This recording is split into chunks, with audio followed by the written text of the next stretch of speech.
news. And I see a see a man you call ye tire tree. Aces dental clinic se bra fiko ye o matete obo so ni what scientific about hospital Dr. Nimo or see a dear beard of sort to ma mo power mumra Gilga World Miss International. Odi4 Isbonasu do na so ya how to a luxury durant spray him. Baby go best day shipping company. What the name men will be Ako you can be free or by fashion. So you send fashion house. How near Koji entire paying now. John the Lord Bammy Law Super Bar. If you harvest time clean and laundry service, say, we see the MSC Fiend with drum, Kama Amau Pa. Bonsra Heba Center for the Bonsra Kubi Tesaba, and no, and a beboa net to cook. Quasi JB back enterprise 3D wallpaper and JB Alata Sabana Kododia, Brosby processing and packaging BBC, Akona Manuso, Deno, Ultimate Jewelry, ho, and a whole friend to us. So Alaska Star Enterprise 3D wallpaper, and curtain blinds in our ho. Club for Jesus Ventures, Mfunia Ochan Branonian Kasiamau. Fever Natural FK SCD Namu ya dear do tata Finger of God Spiritual Herbal Center 93.7 na huhum de nyina osa and afi sellers deco or say a wedding party engagement aldo na wo ya fa won sembe down man opayene de kase bre wo me Kofi Apia me oh hene na kwache ade efe yanye bre na yemfa ensem ni nchiremo emesom ye hyase ade efe o my Ghana mraship de fie mu na enra mraship dwafo ekwa asetena ya ni nyina akwa o my Ghana komasika budget ya na wo twetwe mu no so afo he sika sem so ru aka no furiata ede ho nsem ede ebre Ghana fo na sefata so de bawia mraship dwafo no so nafa epone no me ahodo no hu se ba bia papa no ka asem fa bia sika wo se o my Ghana hiade abo ho brasa efe no betima yi on beji atumo na se wonom enyi ntumu na enra so afo no hwede obo nsem so nyamfo kodwo opon kromofo ase ayerbi abato mpesua so mraship dwani ye sorry eno de two speaker of parliament ni mu se won ka na se won seman to onuano mraship dwafo titiro ene ND samyoko no mpanifo ni mu se budget akomasika asoafo esika sem so ru aka no furi atade bre no we eye budget ya o my Ghana nuane bo ntumo ekosoro ene ahun ehia Ghana fo ne mu no anu yie pa ena mpanifo atena se o maswai ede sesika botini ede airbent nyame adomo so muguso ebobo ho no bia bi o mepagade aba na posoro munyi ntum no mugitum bebo ama afie besi mu no Ghana after afane ntampa enso ede efra na ewra yebra kodwo opon kromekasa no ode tudwa se aban adwene hu kan pa ehunu se nyame adomo a se budget ye gitumu a emra ne niam ahodo bebre ye de aba eto ahodo bi atete to so omfa fa ahodo bi ene ne omode ba ofro ne nyina beka obie ama eniema so akoye ede ama aban. Economic policy outlines the 5 areas that this growth program is focusing on: agriculture, aquaculture, tourism, creative arts and sports, digitization on one level, and then trade and industry on the other level. The question is, do these areas represent areas where if we invest discretionary expenditure, we will be able to get growth higher than 2.8? Respectfully, Mr. Speaker, I don't think any economist worth his salt would disagree with that. And so you will find that the economic program before us responds to the question of growth. Why is growth important? Growth is important because as growth goes higher, jobs are created. As jobs are created, people get incomes. As they get incomes, they improve their quality of life. And so for us as an administration, it is key to ensure that we don't just take the 2.8% estimated growth, but we put in place a clear growth program aimed at taking us beyond this 2.8. And Mr. Speaker, later, when we look at the budget or the fiscals, we will find that allocations have been made to back this economic policy. So on Appendix 4A, item number 15, food and agriculture, you will find that, Mr. Speaker, a whopping 3 billion Ghana cedis has been allocated to support the agricultural sector, specifically about 700 million Ghana cedis to support the Planting for Food and Jobs program, and about 525 million Ghana cedis to deal with agri-infrastructure extension across this country. Mr. Speaker, tourism, arts and culture receives a whopping 175 million Ghana cedis in the 2024 budget to stimulate activities in that sector. Ofuasi ayirebi mrashib dwani wonumunyamfo kodwo opon kroma na yeti ne nke na owie no ena dom kuma no so pani okasa de mo fasikasem ho yewura eye Isaac Adongo so di tudwa se 1.1 trillion Ghana cedis ya aban ede esudua se nyame adom afimpi menu aduonu na odi bedi dwuma no omunyini se papa no na sa aban obetimi aduru sam pempenso ne sika na kura ne saka enya de odi mfasode bebia ebebre oman Ghana. Mr. Speaker, I sympathize with my very good friend and honorable colleague, Honorable Kojo Okonkroma. It's a very difficult job. Mr. Speaker, it's obvious that you are as good as the budget. And if the budget that has been presented is empty, you can't force magic out of Kojo Okonkroma. And so I sympathize with you. But Mr. Speaker, I can count about 20-23 members on the other side. And this is their budget. If they are not interested, they should tell us to stop. Why are they not here? Mr. Speaker, the minister attempted to tell the people of Ghana that we should be celebrating a projected GDP of 1 billion Ghana cedis. 1 trillion, yes. Have you delivered any 1 trillion GDP? It is just a promise. And if we were to follow your promises, go to Abosu Okai and ask for. Mr. Speaker, you are asking us to celebrate. Go and ask the Eurobond holders all the sweet and juicy things you told them about how you create heaven in Ghana, and they gave you the money. Today you are telling them you can't pay. As a matter of fact, in one of those circumstances, in 2019 when they came to eat the kenke fish, they have told the investor that Ghana will be producing 500,000 barrels of crude oil by 2020. We are in 2023. Have you even achieved 150,000 barrels?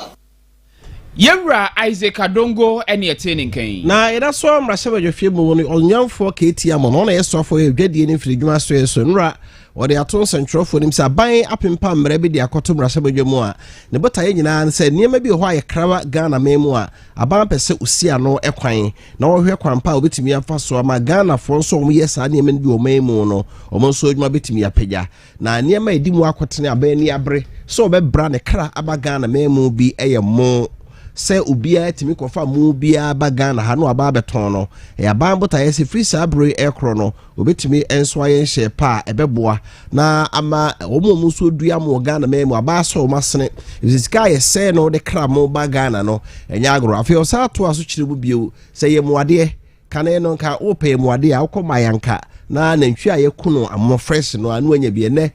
brofo no de a mu tuagu o mu mpeni nyina no obobu asaye muade na no nyina e de breyen wo se aban sei America dollars opepimo ha edusia na $164 million afibia ene de kraye muade ho a e de ba Ghana ha eno so aba makwan emento aso afi diapers ye no na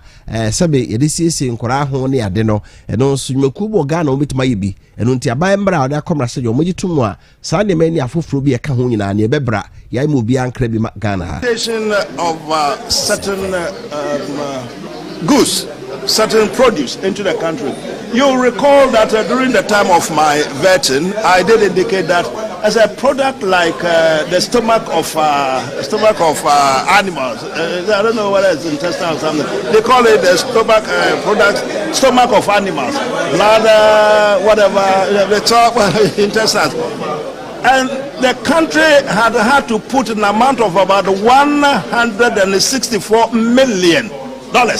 toward the importation into the country of this item. Now I found that rather revolting. I don't particularly understand why items like this should be imported into the country. There is also the issue about importation of rice into the country. Of course, we consume more than we produce in this country, so we import. Now, the purpose of this particular LI is to sanitize what is it that we bring into the country. In the case that minister would have to present his LI, particular LI, to what they call pre-laying. We have never known anything in this house called pre-laying. It is not constitutional and it's not statutory. What I do know is that there is so much interest in all the constitutional instruments, mostly for elections, that all the parties, the wranglings that have been taking place in the House, whenever CIs for constitution have had to be presented. So a convention was developed that to forestall this to and fro and he-ho, baliho, which almost invariably attended on this constitutional instrument, particularly with respect to elections. Let's have this, have a good look at it, and then some sort of consensus. But the constitution is that the minister lays the LI, and if by a two-thirds majority the House doesn't want it, it nullifies it. Wey real for KT Hammond ANANSE asokwa brashabejani. Yedi ani chiremo ewo mampani dada yewura John Dramani Mahama sue na papa no na watwi be na watwi commune ni miensa so ni odi nsuya bi betu dwa se National Democratic Congress NDC amiko no omunya medi ade de nenso niema ne hye pebi omo pempam de ama Ghana afimpimie no ene adunu na de kro ne bi ene se nyame adom a Ghana obaye mampani a yebenya nwako bu no mbe ye adwuma franopa no nsia kwa kopum nyame adom a na de hye no nsia so se Ghana oba no mo a ye onwako bebro ho no mo acha no nan no num no obi apon akoda na efiri adasuo mu ho no ko nyina baby adin basa na Ghana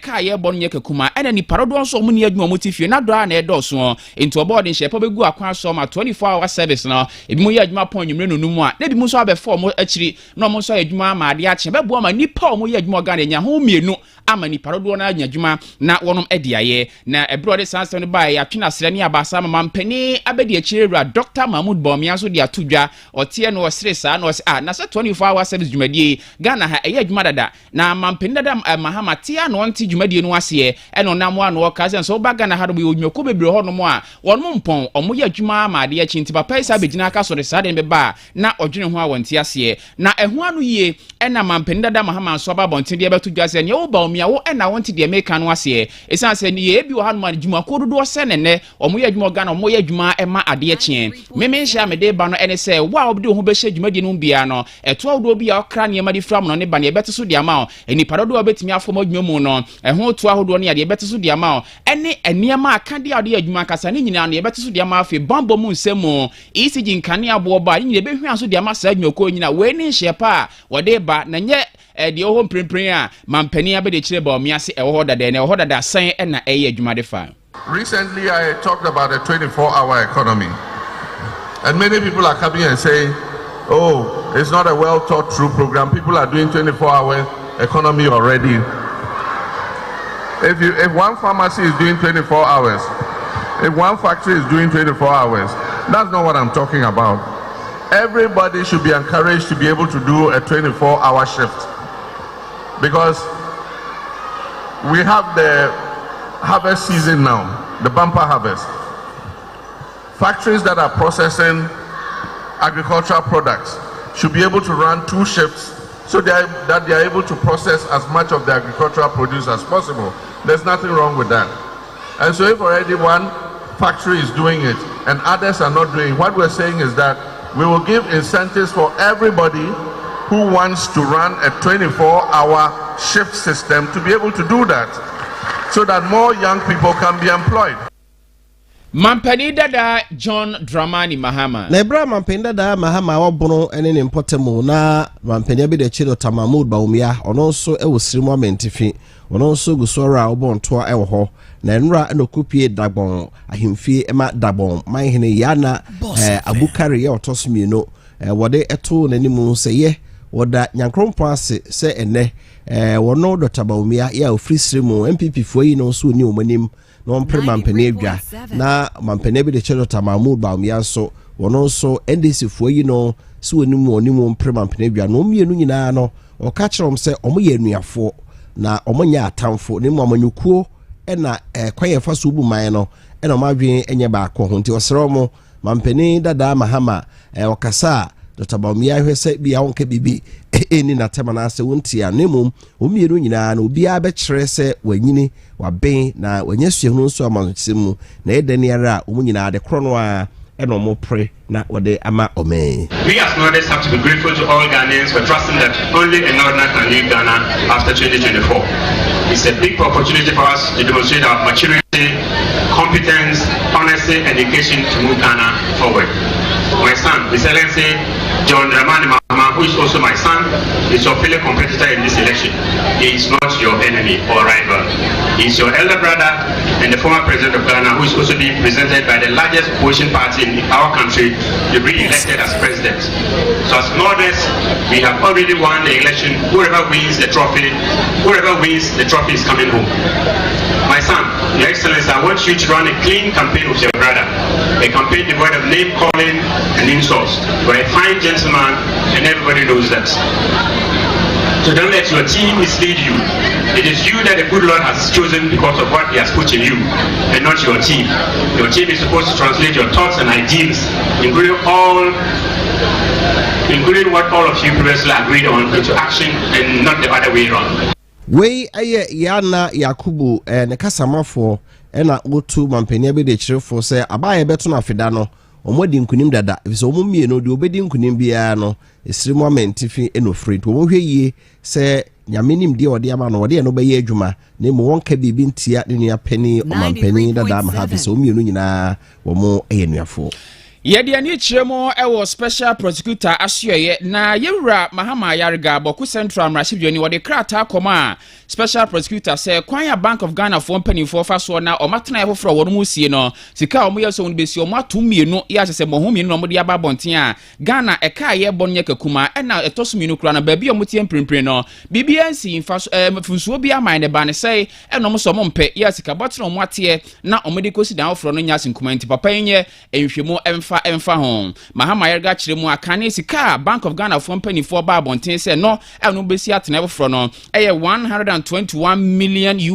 ya fe yankwatenkwate a omapejam edeko $222 million ya emohum yenu no efrihin fa na beka odi na asesa cement bo be na yatum iron rod bo be na yatum a eno tisika na hwidi kosoro sa no entiera Mahama Yarga ogidie bi se bia na mpani for moda bank ya no ompeso mo fa Ghana sika sem ho na omudi nyino my Ghana nti papa no nye hwemu enso emfa no na enra special prosecutor atena so de krata ba bonten se omonsa ka Mahama Yarga krata no a ode bro mefa Bank of Ghana for atena wo musie nti omonso age krata na wono be sha asa nhwemu de be sie bia no beba na omode ho nsem so abeto Ghana for animu kasebo yewutie o boss 93.7 FM so nim sebo mode abra na esen how bi a wo no omo enhwema na said a doctor for no e kan sa wo sen ka bosumi nsie bia no oko na how bi basen wa na wasi ano e de amount o se afi kwa afi awie no achedi ode mamanfo sabre ene se obi a obeba na how bi a wo se ho no ebo ye ore ma wo no teso se wo se no keka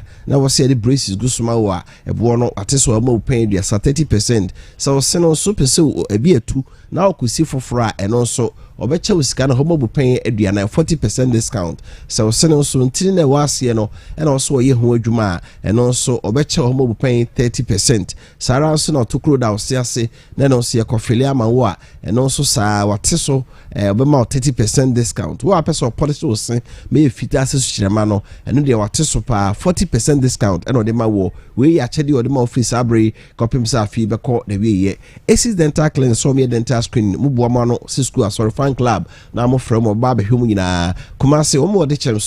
so a bisa May 5 junction na se say he na kane no na health insurance for no I was sending the last tower second floor room 12 no wo we me free duada ekopem memenda anopa no wotwe kopem nyina no anyone kasa 0242 735697 0242 735697 afi 0551 309512 0551 309512 ni what scientific herbal hospital and ni what scientific hospital Dr. Nimo the womb and penis repairer also ba wo ho ye de wa de na ho touch ma afidie hu ntehu yo timi hu nipadua na kwan mu bebi ho touch ma bia nti ade bia hu nta no bra obebo ama nso a wo ban bi afia wo no enye ma no nko abu ana be ma hu so na agire ana ho nkomo nso te wumienu nyina mo nko na wo hwe mo na omo amo oba wo de pon se wa hemfie bra be ma nso so ho de wo fom nyina obetimi ahwe wo so obu ho a untumi na ojo so ana se moje wo mudidi so fon ana fon sabro ene hawo ena afi prostitute so ma mema ni bintimi nyo so weni so ene hawa how be a down so no for the ni what scientific hospital omo scan omo diagnosis ena afi omo essence ye lab test nyina bi ti ade seti bi obi hunu na wasa oyere kuma se omo atonsu Monaco junction omo adwuma fridge wada kopem me da no pa no so ne fa kopem nwuma no nsia enkrai so of Futurama dan mo Kwame Nkrumah circle omo ebe NSKM sana one NSKM si the division mu ombe golf filling station no one NSKM si division mu frɛ 0244 087 687 0244 087 687 afi 0279 087 687 so Gilgal Word Machine International D4 Aizibona say fan to anim so how be a down so do Gilgal a sense of money the won some dia so bia no ebe munu ama won so anya home na afi wasi die kwan so I Gilgal spiritual soap unya bi di dware a ebe bo ho bai pa spiritual marriage mo ba wari akechire ya die bi down so wa die bi ayira wa na de sie nso ahunu ni nyina so ba obekire kira kwan awomu nsem adwuma sam da ye so no hyebrom nyina no D4 Aizibona se otwen Gilgal Word Missouri College so ya so fo ntete bia Bible College untua hwe wo sa kire sunsu adwuma no aka ho ebrada bi oyo muni mpaebo ifra na pa na wochekopɛ wi adonko mimi na oye cancel traso nwotwe a donko no asɔre kwasiada omoso fra na pa na nkropɛ wi adumi no mpaemu bene kira kwan wo medma Abbas Junction enkran Kaswa transformer no so e cancel kwada bi efra na pa na otwe kopɛ wi adonko ne nkasa 0556 900042 0556 900042 afi 0592 711171 so Luxilite deodorant spray and body splash ehwam pa European standard pa yom de aba na spray no gu ahodo bebre ma akoma konso emema de Storm Legend and a Rand Wild emema de Obsession Instant Crush and a Mademoiselle Temptation no ba na be metim de gu no ho body splash de o ko ba bia na o ho se be yadwuma wia na na se fifre ba na fifre nso ya na sent di ekira na o de kakra so splash wo nso bi etwa nani so spray na no de papa bi to and a very cosmetics were doom for Sego Lane Zero Cosmetics were doom on a live edition mo seven body cosmetics or Tamensa China mo commercial inside and then crane bi hope do to a bra edum Mr. Noche Plaza Brasana first floor on the Prudential Plaza the edition mo and then kasa ho so 0240 152204 0240 152204 afi 0248 315 258 so Best Deal Shipping Company Best Deal for say enka say omodwuma ne etiawa wo ne mebi Ghana wo de komo bi wo London ana English abrochime mu a wo from obi ba fia bebo apake ne kama wo de akoma wo yakro odi hye so to ne mafiri odi abro sa fie bra fi ko na wie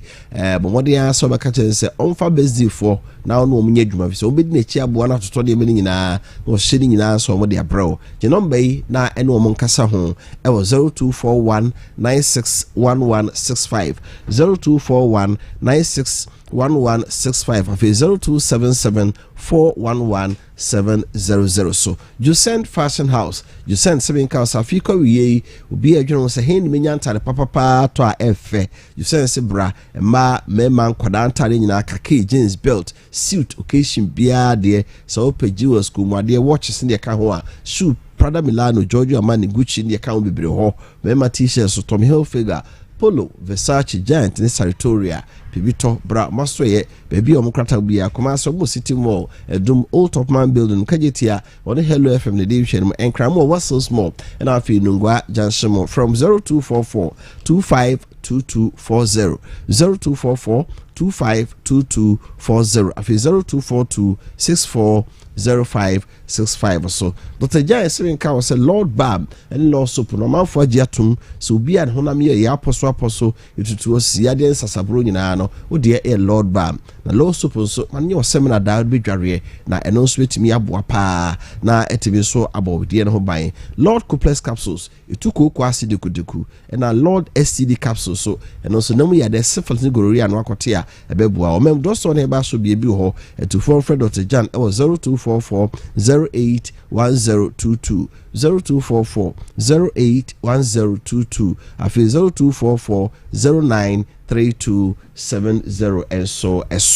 afi Harvest Time Cleaning and Laundry Services Harvest Time for CN Cow say omadwuma ne se oniema ye fia from a barber fat rokusi what to na kama na odi abro saran so na peso sisi ofie we living room carpet and sofa no akunye ni nyina no sabre ma umra no mesisi nyina kama na fi ko wi amanfo ba ofie a hu sampa bibia e kama ho edwumakuo bi a wutie se hotel school showroom restaurant na op cleaning company no my edwuma e kan for harvest time cleaning and loading service man kuma se omo atonsu Lake Road Hotel na chipe obeduma so abehu e no woni nkomo 0240 500084 0240 500084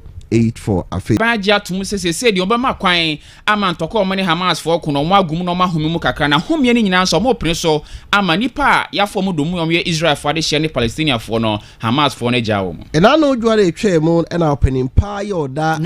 Hamas ku na no ya onni Israel me ye friend Ismail Haniya wode ebetu dwa se o mo ne Israel fo kasa de mo nyese oni Israel fo sinkunye kata ena aye ntem nyina fo ye omo hwe se afeno no bete wo ho ase na obia de hye ya afo bu no mum no wagya wo mo se Israel fo ade hye beburu nipa hanu ena Hamas fo bowura oman no mu October busumidu de to sonson no wafo mo akosie ya omo enhu wo mo ekira kwan na eno ena omo akosia ye no de Hamas fo na kan se nipa hanu ne de onya wo nyina sesia ema Israel fo na obejai emu bayi nipa aduonum no sebe ema ewo mu ya hwe a mu fie no kwani mo ne mmofra no eno se nipa aduonum na oyi wo mo na odo mo ma Israel na onyo mfo ma Israel fo akeke Israel fo nso afa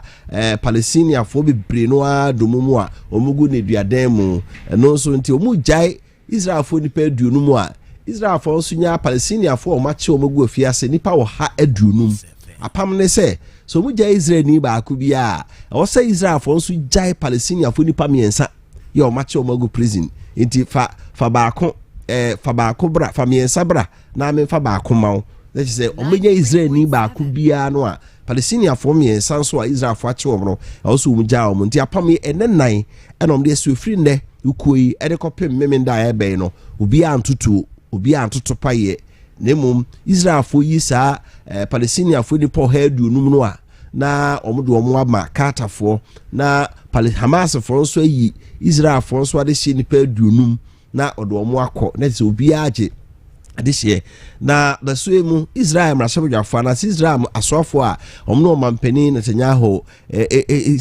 esi etu agina no omo ana efise eje egu ni chemu no nya agrokra busua hodo a omo hunu omo ade hye ekobe busumi miru ni no omo no mani abre se atopa ye ne etu a Netanyahu eto no wo Gaza ho no se entimi amfa omo ade hye na amafie a efaso bia ni so if se no musikum Palestinian fo so bufu na sibi omso yese ne omekum Israel fo ni pa hanu ni nyina na faso be na Israel fo be nya ede afri so nti wo mo ne Hamas fo yinkasa na nti asenya adwuma na bra mo ko si nkonwa no so ko Israel memu a Netanyahu Likud party odi animo no wono nko antimi mu man no tije Ghana ha yeto aba na MPP fo nko anya dom omtimi bu man mrahye badwam NDC fo nso timi ba yesa no Israel horo de amanyuko no ye nketenkete ti Saudi nkunuma iso nya party be miensa na anan na obia omrahye badwafo mienu enum ensia no do ma beka ho na ewo parties bi wo Israel memu a wo de Israel fo som enu omkramu Zionist parties no mo de omo se Israel asase no omo de Palestinian fo mu hye Yakopon trosie ma eje Abraham se free Misraim esubonten na ho e de kopim esubonten Efrit ena Israel fo dia eti apam bia e fa ho se yemfa asase de ma Palestinian fo no omo mpreso nti no omo de omo so omo nintum se omo ye saade efi se so omo ye pa emwa na enso nti ase aye adwuma no pai ama afei de afanu obi a de na de hia de omo enso wache omo no mum no wode ekoma kata bai na Israel fo nya nipa na dunum na afei omo aka be ye ha dunum aka no omo so daben ena oso bebe fie na Israel mansofo panin so de atu dwa se enana ne so ye no mo se kagya gum na ntokwa no mo ato aso de ntia na Israel asofo no bi empreso se ombekwa akoye sa pamini se omo kire se ntokwa no enyina boa eje hia to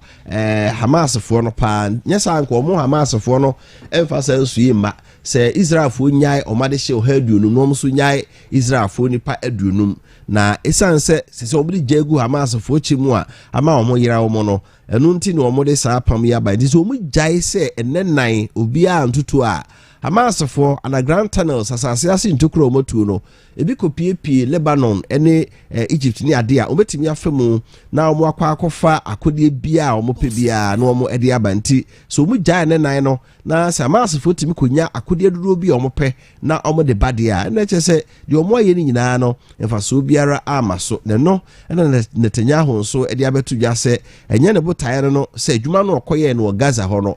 obeye na onwie na obesesa akodi enso firu aba ne mom ene nan ba wi a omesa ahye ntokwa no ase na asofo no bi nso kire se saa ne nan no a womo edi womo tuogu fom no Israel sojafo womo de ka memntim ewo Gaza mpapre so ebi nso ho a womo nam fom ena womo akodi bobo mo nti ne nan no se Hamas fo twa omo hia amosa ahye ntokwa no ase a ahwe ya na Israel fo ade hie de bebre no ahwe won kwa no nti o man Netanyahu bibi ebeto Israel fo bia no saa pamo akoyi womo de ho sobonso besoa no ti aye nya kire se ahomachi America man so afo yo hwe amano ne nsem so Anthony Blinken o man Joe Biden akachire no se de asie nti no mo de a se enu kwasia da no na owo Israel mem akohwe hunu se nenan no a afenu no ate ase so bia ntutu no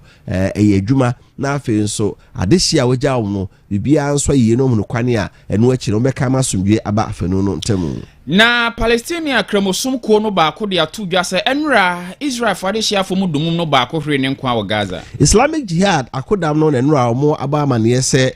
ansa na enra anaso de suimu enti ase be ye adwuma se obia begyae ne yonko adehia wafa omo dumum no oba bere wa bia wonya mfie aduoson ensia ya waka Israel man adehia Hamas fo kofa omo edomum ewo se Gaza ho no waye nyame dia na omo kire se du baabi no mo hu se maame no waye mre ya se omo anyino na bia omo amfana ama Israel fo amfana akwa ya sabia obetimi ewu na nso saa bre no ana ompeso omo yi maame no na onne ma Israel fo no na se de Israel fo nso tuatu ni atopaye no we Hamas ni aye de na wakopie efra sase ase baabi a wo eno nso nti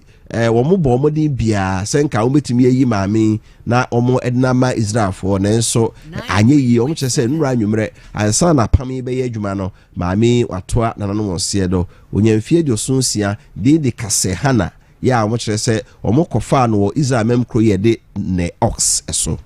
na West Bank in Papresson so abeto dwa se Israel sojafo akum Palestiniafo enipa 9 enra Israel fo echese sa ofri Gaza ho na abese ko West Bank mpapreso a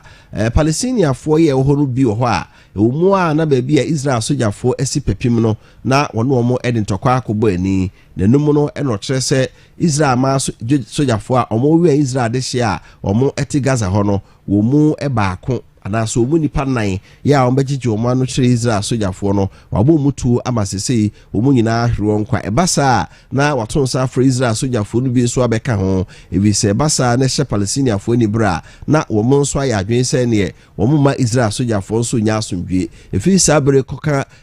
brunya breso no West Bank hono asomdwe ni hokra fi se edu sabere a Christopher ni nipa bebre firi wiase ama bebre so wokọ Bethlehem Nazareth Hebron hwe baabi a Yesu Kristo ye wo no ne de ka ho na kwansrafo no ba no ma Israel ban so enya sika de do sabere no a na Palestiniafo nso ani abrese West Bank ho de ye omonsa ase a eni senka ekodi Israel fo nsem nti akodi omonnsem na omde de opa omonso mpre ema de hia eba nsahe ho no omomma asomdwe mu nti obi a konsahe ho sabere no se Israel sojafo a mo ho ba yi a utranye yi a na wansa mafie asomdwe mu na eni parodo antokwa ehia omo ato ne mu aprafo no se na ho nkunta ne tie entokwa ye di nefua aduanan enwotwe na enura ye di nefua aduanan enso no enkonta ya Palestiniafo na so ye hwe omo apomden so ene Israel ban ebuo na omo de atodwa enie wochese sese soko West Bank mpap okọ Gaza mpapre so no a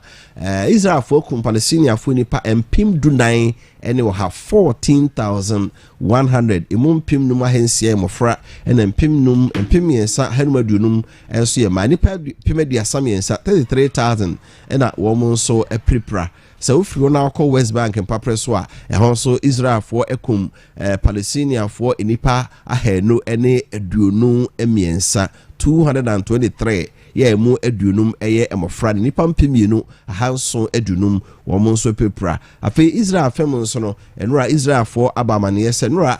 wo mo sojani baako e wo northern Gaza bebi wo mo atwa Hamas fo hia no ono nso akon atoya se beka ho a na Israel fo sojafo nipa aduasanum e na wo mo so akowu e wo Gaza ho entokwa yi emu Lebanon memo nso Israel sojafo akototopa esmakro nra ama ho nso akum nipa miensa sade dai de tuja na Hezbollah fo ya kodom bi wo mo nso Lebanon omota Palestinian fo achinti bre biara Hamas o Islamic Jihad wo mo Israel fo bi ntokwa no na omo nso totopa esmakro efi Lebanon ho e de eba Israel menura Israel for ekirese topa yesu akra na Hamas for to bre omo ntino omo nso atotopa yesu akra bi amane Hezbollah for no e wo Lebanon ho na Lebanon aba no ekirese topa yesu akra Israel for to buy no abekum enipa nan ya emumien sande wo monye Hezbollah for mienu ensentrofo a wo moye adwuma ma akasamfodin television bi de Almayadin TV sentreni ene ne cameraman de twa video gina na kire no mienu nyina topaye to won so kana na munum ho anu ye ma me abrewa bi nso a wotwam akọ ne baabi wono nso topaye bi akoto nso okro bi de kafakela so ama enam so ama nipa nan ye wo ye Lebanon ma na de hye ne nura o mahre won kwa Israel fo nsem ye free Israel na ye ko Ukraine memo na Ukraine sojafo nso ne Russia fo ntoko no guso ekoso na abeto dwa se Ukraine fo nso aka eye F16 wiemhyen bi na aka se mbesua ne twie no ene ade ehia omopa Israel ne Palestinian fo ntoko enti ama Russia ne Ukraine fo de no ekofom kra na se enura Ukraine ma no abamane se ekon no Russia fo ntimi ma omo anim na so omo nso nkura akodi Russia fo nsem mo twa ho ahia no yeso omo ni bre na omo nso etu so sasebe ya obetumi ama Russia fo asesa onkuku no nkaka nyina de akro na NATO amampanifo America ma di animu omo hye Ukraine fo bo be bosome miensanie se obeboa wo mo amomanya dupra odedi akon wiem ni nyina ne se Russia fo be hye ntokona se Ukraine no omoto atopa ye wiem essay Ukraine for edupre park ene edupre biara ometimi nso de hia Russia for wiem ene omo akoma ye nti Russia for to edupre fa wiem ba Ukraine for ni bi ye ode hia wo mo eno ena America bai e ba amane se omo de F16 fighter jets edupra ye ka wiase dupre ya ne ho ode e wo wiem ekon mu no a etoso be ye num anase ensia America for che se omo de sa dupre bi e koma Ukraine for nenso sa dupre nse di siti dada no wo wiem no se yankyra wo se de situ no a wa hwe osankane kura wutu awu se de obaye no nti America for no a de wo mo ade hye akọ ye okobua Ukraine for na watimi a kyerɛ om se de situ edupre e wo Poland na ma omo nso timi e de hia Russia for wiem se Ukraine soldier for che se sabre ya awobre eba no so man sua se dupre tuntem na woni Russia for no afa amani a awobekum nipa bebre visa topa ye omugyan no na manipa bebre no agye so tufiri omofie ya obekwa akoda wom amonso ahwere wo nkwa North Korea memo nso aban na boamane se enra fidie hongaso omosuma se nkosinsen wie mu na koduru ye se be hya se abompempe sade ye boamane North Korea for abomoden bia be abosome mienu nie se nkomo so beso afidie bi akosensen ewiem na enso afidie no omo esoma ye tufra asase so a ekowiem enu ba bia oni gya atom na atia ba beto na enumo no na omo chese omo ne Russia mampeni Vladimir Putin shiai ema Russia for so yese ombeboa Ukraine ombeboa North Korea for na womo nso atimi enso ayesa ade bi na enumo ho North Korea mampeni eko Russia memu sahwe no ena ode koto Russia mampani animu nsa omo wana nimdi omo no omo nso fa mampani ampa Russia for de omo anim de for kobo a North Korea for no enra omo atimi asoma fidi e friend Maligon 1 ya omo chese etimi abowuro mu nkum yachi na ekosinse wiem woni ekọ school na musua science kakra na fere bi gravitational force se ade bi wo asase so a otuko wiem a na ade no kokodru ba bi na san atia ba betofom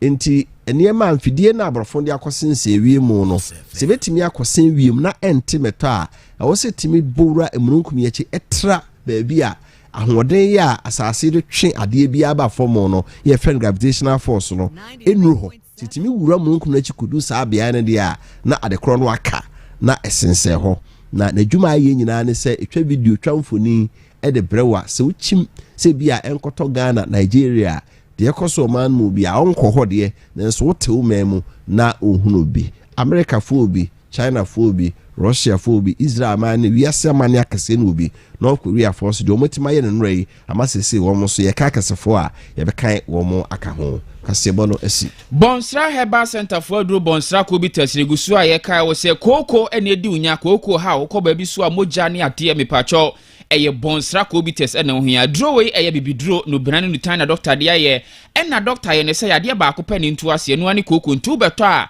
no one say cocoa to Nabatonia ya dear be as a cocoa now Bonsra Kobi Test ne FD for Jatuma be a rebiano ye didn't fonfa cocoa at now swatch a koja mohene with me June who are their feed June who a few pusani no hade who ni asrobi utifane ya bema uzisi mwa mrana oba fiti si so ne nyina cocoa dimu akutini ye pa Bonsra Kobi Test now here and sanim tikramofu Christopher bia betimi anu bi drugstore ne heba show bia benwa urom na bodi se ope Bonsra on sabeke bi oba boss fm hanso a oba dum boss fm hanso ba dodo bia ho bia no fofofo Bonsra Kobi Test on sabeka de mo heba shop ne drugstore pese mutu ton so amonko Ashtown ni mrum Freddy Mens Danny heba Mr. Ba Kolenak tabia enrofo ni nyina ho no ho so no ye de bia jomu nyina ya ho so on sabeka bi na bibia ni age doctor number na friend no one drone wo ye na oninu ni nkomo eye 0246 441839 0246 441839 afi 0273 887340 0273 887340 JB Baku Enterprise promotion bronyan JB Baku so jeje mo fofo for wallpaper no pe bia ni glue near the amount for wall and ceiling stickers so ho wall muras ebo amademo ye fepa fe curtain blind so say no mpoma ne kase tie bia bra na baji bi sinsan ni mu kama comfort and bed sheet fa sempa so na ompa no so enye fe ni nyina JB Baku ko fe bi dia ba afi JB alata samna so odi be dware na afi honam ne yade se crop pimple ne so be stretch marks etuni nyina ma ho ato na JB mini ba so punso no eno so ye samna odi si oni ma mu ye hwampa na ni fi kama brakumasi adum boss of mabosan yatimi ase pe na JB Baku wo juada ekosi damemenda ne ma ne etufo bo fofofo gina be na fre beje de wo se oteninka wo boss fm ye 0551 387517 0551 387517 na fe 055 11896 86055 1189686 Boris B Processing and Package Limited BBC akona manusu ede na meka wa asem de kire o me pa choka na hye ne so efia akokọ Ghana ha ono ne poultry farm no ye omuti no enam ne organic ko wi yade bia ne akire me pa cho pemu amosa be ka ye ho adwuma wi dada toji na ne gu nkwan mu ne nsanko a ne tan ne brebo ne kon ni nyina no ba wonsa be ka bi obore so Kumasi Bantama ne press before so de die ne hwesantase roundabout so you need to oil filling station ne bo ho aso ase new market ni ye wo Patasi ABC Mart Poku Trading bi wo ho SG Mall okoto pan so awon sebeke bi wo ho gina be na Fred Boris na akokọ nam no be jodie e wo 0544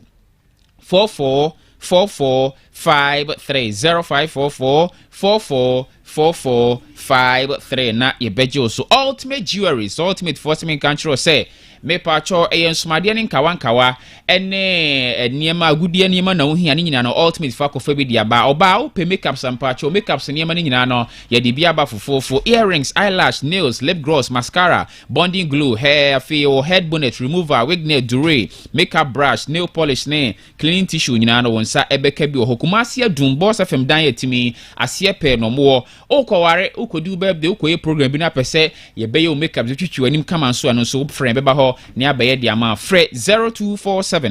029 110 0247 029110 Alaska Star Enterprise 3D Wobe Personal Alaska Dibia Bar Curtain Blinds or 3D Epoxy Designs and Chemicals 3D Mural Designs 3D 5D 8D 12D Designs ni wall stickers nyina no Alaska Star Enterprise akofa bi dia ba Kumasi adum Mrs. Anoche Plaza Brosign no emu na owo oni Prudential Bank die ni mehwefre no na oni no enidwa e wo 0554 114878 0554114878 afi 0268 419596 0268 ankran enso eye circle more ni okanshi e won so kwa on sabe kan friend was 0244 105-135 Club for Jesus Ventures Symphony bia watwa bia fabra ne horo ne kese pakosen ho o bedroom office na ehɔ nye fe me pa cho waye wedding pictures super see horo ne kese to ahwemu a o ba ebe ne kama citation de bon crofo ba so no eno so ye bi dia ma afa yi abafi nipa wa free mu no yemfa ne mfo ni nsi dwomo obi ahwe bi nso a eno so fabra ne horo ne kese pa fama kumase adum boss fm dan ye nchen he ya no mo from 0244 258145 0244 258145 afi 0546 474963 favor na healthcare edi eduraba namu yade nko anesa candidiasis gonorrhea syphilis chlamydia otu asiama ho ato me pacho o pedudu otu ato Kenya Sidias Bola Junction o ba ko nso abrabos FM ha o ba so to favor drone be friend was 0245 378255 0245 378255 Finger of God Spiritual and Herbal Center me pacho wakwati yade bi say stroke, high blood pressure, prostate cancer, hypertension na me pacho eye Finger of God na be koya ya sabia ebe sunsum ya de wan so awoda adesan say odi fu awaben enti sunsum ya de wan so behwe no apenachi wade e de aka na senua mamponten kwa so no woni OA hotel ne ben frɛ no e wo 0557 387672 0557 387672 afi 0506 173684 0506 173684 Sela the catering service me kan chiro say program bia wo ye bia na fa hye omonsa e ya bedi nto aye birthday party engagement people cho friend beba ho me a baby bia kama party amount drinks ne aduane ahoho bedi makeup sa wutwe de kwa wo bono ye be ni nyina kama kumasi ti use ne wo juada kosi juada de bia e adwuma frey was 0559 0059 530559 0059 53 afi 0509 133363 na ye beji oso ye de asi Mafu Justice na bo asem na no ma asemufo pani wo fa kofia pe age ebre no yimu makin kanfo so ye di mu nkyiremu nyina e de ebeso mu medinde ohenne nana kwache adefe mene wo fa kofia pe na no pei ye de ensem nkyiremu ebeso mu nana omuna samoa e wo sobolo nana omuna samoa no wife oba pa George anopei ye chia mu ye pa edamasem obie enso e de atumu Happy birthday sonko ena ye de ma shipman osei wo atonsu shipman ene e wa oda da so nyankropa se wo de afe enso aka wona ho ti happy birthday to you so nyankropa se oma awodati enyinsra na ontonshira bosumu so na free sabre kwedi odo sabe kan ye bia no erani tro shim ma bibia enkoyi